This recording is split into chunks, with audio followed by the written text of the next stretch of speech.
Hello दोस्तों, आपका स्वागत है प्रिंस कोड कैंपस में। आज HTML की सीरीज़ की दूसरी वीडियो है। पहली वीडियो में मैंने आपको HTML के ये document type HTML head body समझा दिया था और ये भी बता दिया था कि ये टाइटल का यूज़ कहाँ करते हैं और इसका यूज़ टाइटल देने के लिए करते हैं। जैसे मैंने यहाँ पे लिख रखा है प्रिंस कोड कैंपस, Ctrl+S करेंगे और यहाँ पर आगे से रिफ्रेश करेंगे तो देखेंगे टाइटल चेंज हो गया। और बॉडी में मैंने कल बताया था कि सारा जितना भी वेबसाइट बनती है उसका सारा कोड बॉडी में लिखा जाता है। और मैंने कल H1 से लेके S6 तक की सारी हेडिंगें आपको समझा दी थी और एक पैराग्राफ भी शायद कल बनवाया था।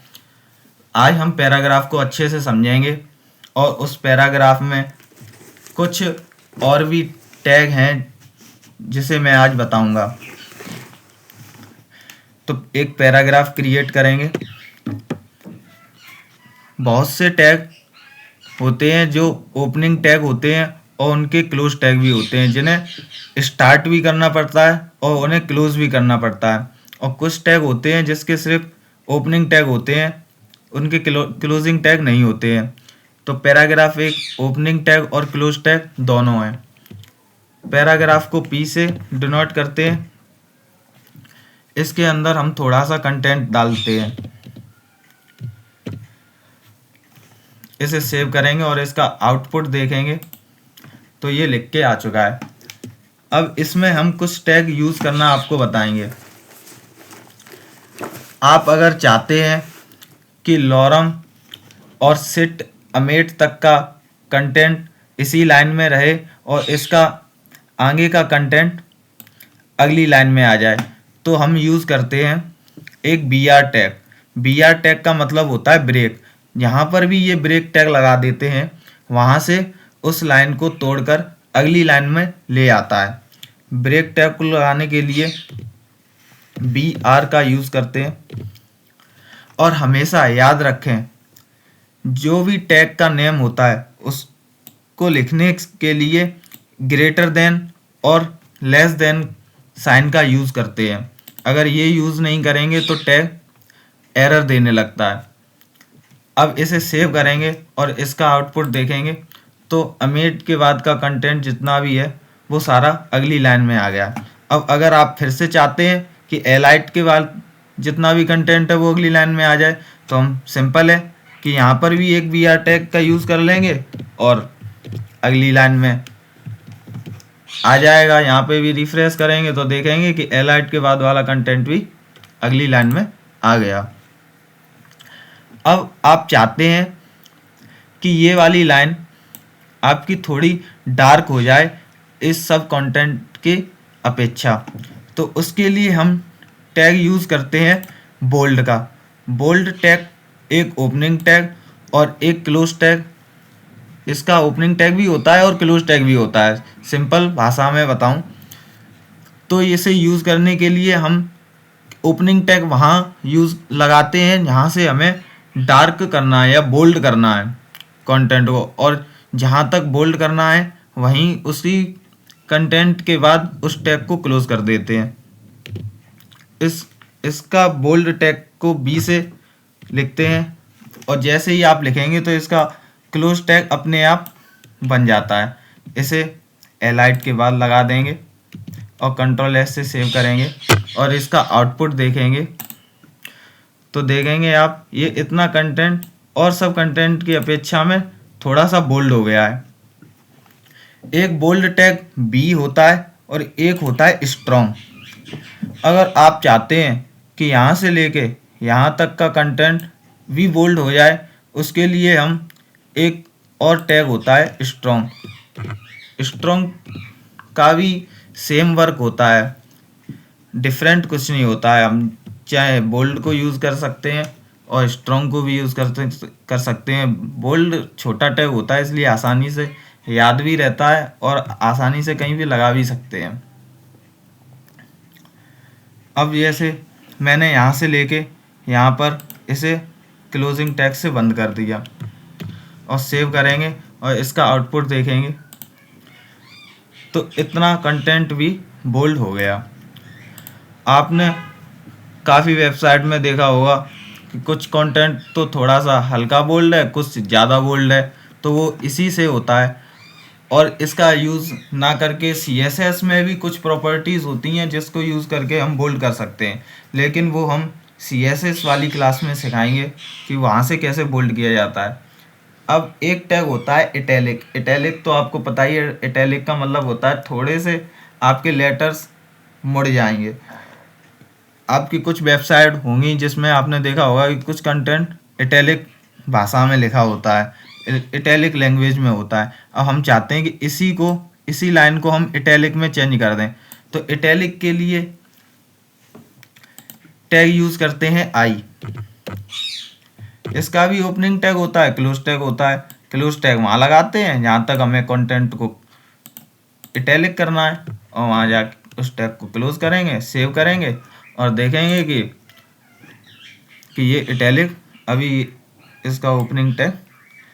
देखिए अगर हमने यहाँ पे क्या गलती हुई कि इटैलिक टैग को वहीं पे स्टार्ट किया, वहीं पे ख़त्म कर दिया, उसके बीच में कोई कंटेंट था ही नहीं, इसलिए कुछ भी चेंज नहीं हुआ। इसको क्या करेंगे, हम यहाँ से क्लोज टैग उठाएंगे और यहाँ पे पेस्ट करेंगे और Ctrl+S से सेव करेंगे, तो देखेंगे यहाँ पे चेंज हो जाएगा। इतना कंटेंट आपका इटैलिक में हो गया। आपको अच्छे से समझ में आया होगा बोल्ड, स्ट्रॉन्ग और इटैलिक। अब देखते हैं कि काफ़ी कंटेंट के नीचे एक अंडरलाइन बना देते हैं, जैसे हम अपने नोट्स वगैरह बनाते हैं कि हाँ ये लाइन इम्पोर्टेंट है, इसके नीचे अंडरलाइन कर दो। जैसे आप इंटर हाई स्कूल में या जिस क्लास में हो या वहाँ से सीख रहे हो, इंडस्ट्री के लिए सीख रहे हो, तो आपने पढ़ा होगा पिछली क्लासों में कि सर लिखा देते थे और उसके नीचे बोल देते थे कि इतना इतना इम्पोर्टेंट है, इसके नीचे अंडरलाइन कर दो। तो अंडरलाइन के लिए टैग यूज़ करते हैं यू।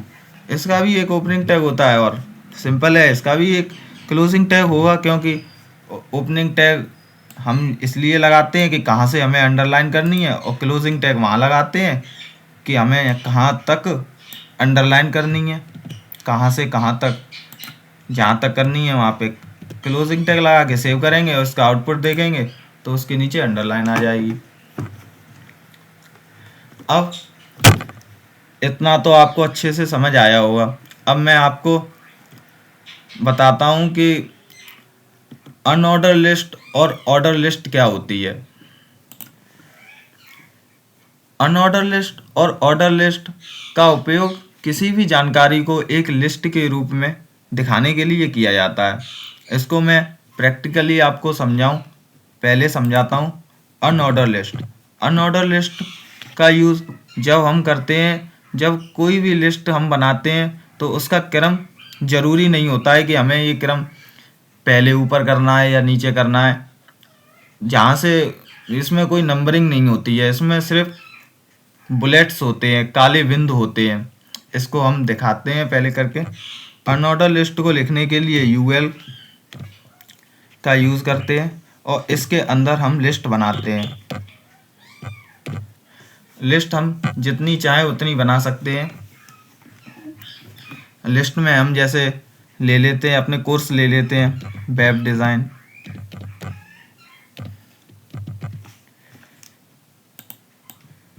इसे कॉपी कर लेंगे और काफ़ी सारी लिस्ट बना लेंगे।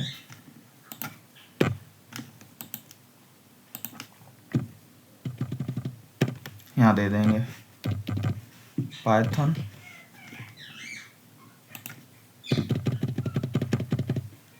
यहाँ दे देंगे जावा। इसे सेव करेंगे और देखेंगे काली बुलेट्स सी आ जाएंगी इसके आगे, क्योंकि इनका कोई क्रम निश्चित ही नहीं है। हमने यूज़ इसीलिए किया है कि आगे पीछे हो जाए तब भी कोई प्रॉब्लम नहीं है, क्योंकि इनका कोई हमने क्रम नहीं दिया है। अब हम चाहते हैं कि बुलेट्स सी आ रहे हैं, क्या इसमें और भी स्टाइल हो सकती हैं? बिल्कुल हो सकती हैं।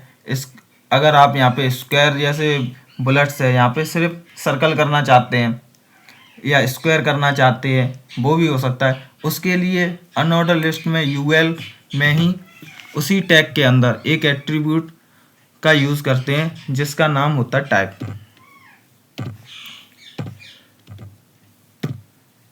इसमें अगर हम अभी बुलेट्स है सर्कल लगा देंगे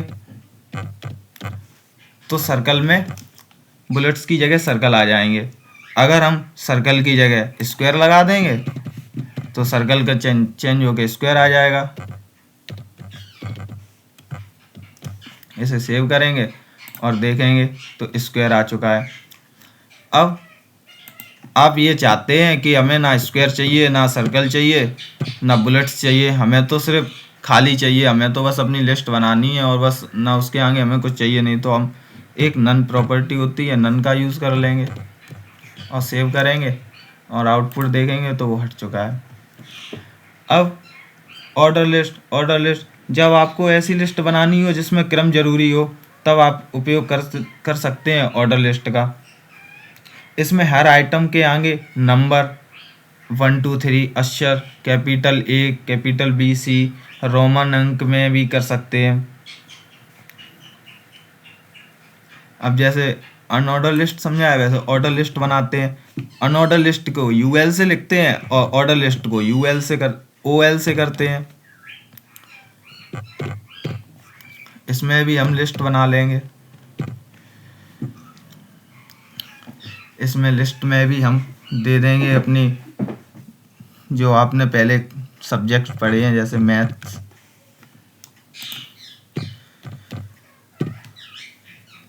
साइंस,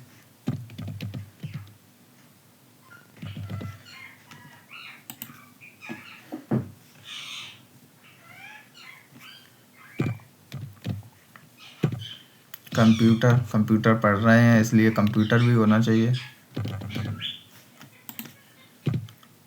एक लिस्ट और बनाते हैं, इसका नाम दे देंगे इंग्लिश।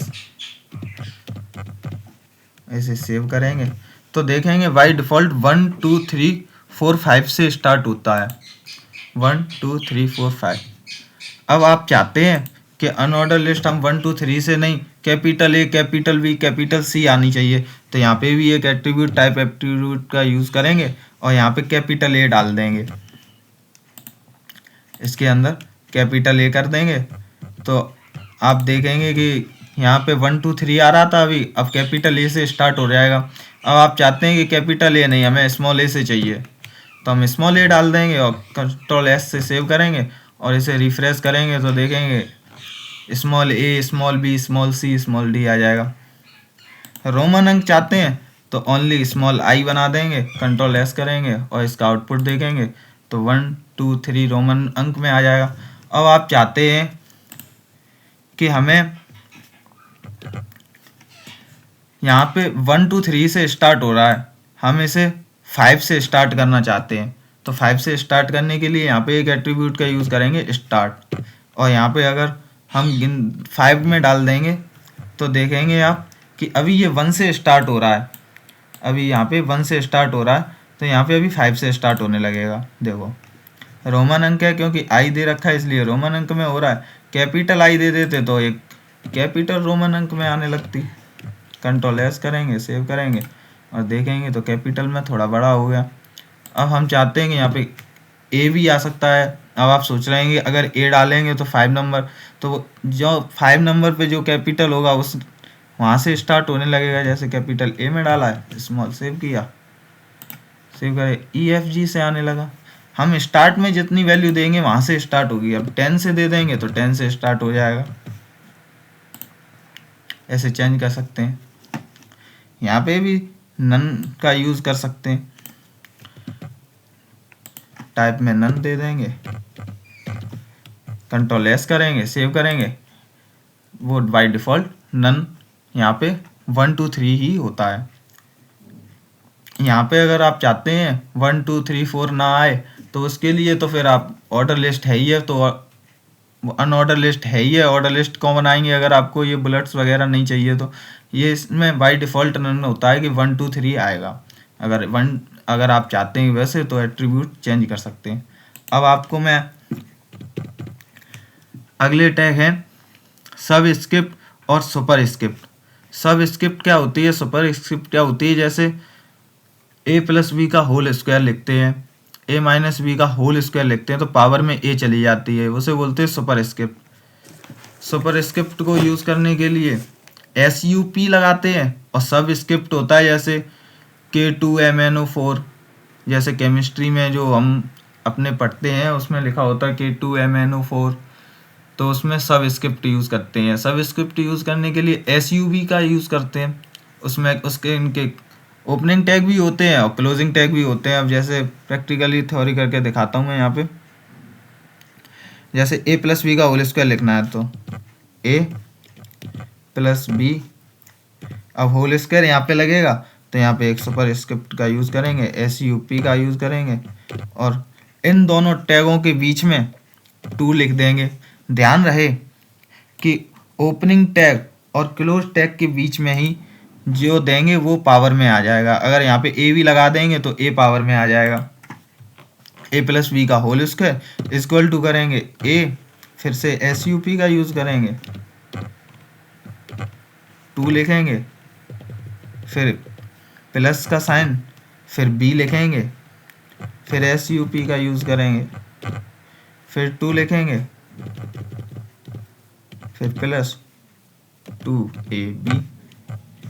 फार्मूला आपका रेडी हो जाएगा। ए प्लस बी का whole square equal to A square plus B square plus 2AB। ऐसे ही हम पावर लगानी हो तो सुपर स्क्रिप्ट का यूज़ करते हैं। इसी का दूसरा भाई होता है सब स्क्रिप्ट। सब स्क्रिप्ट को यूज़ करने के लिए भी ऐसे ही टैग यूज़ करते हैं, जैसे के लगा लिया, इसके बाद SUB 2 लिखेंगे, फिर इसके बीच में फिर यहाँ पे MnO, यहाँ पे 4 आएगा तो पहले नीचे SUB लिखेंगे और 4 लिख देंगे और Ctrl+S सेव करेंगे और इसका आउटपुट देखेंगे तो K2MnO4 आ जाएगा। अब हम चाहते हैं यहाँ से लेके ये वाली लाइन अगली लाइन में आ जाए, तो अभी मैंने आपको पहले बताया ही कि ब्रेक टैग का यूज़ कर लेंगे, इससे आपकी नई लाइन से जो कोड होगा नई लाइन में आ जाएगा।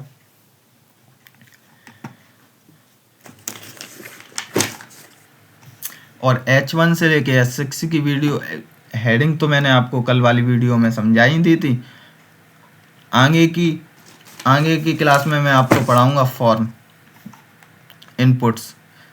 अगर आपको ये वीडियो समझ आई हो तो प्लीज़ सब्सक्राइब करें और आगे की वीडियो देखने के लिए मेरे चैनल को बेल आइकन प्रेस करें। Okay, thanks.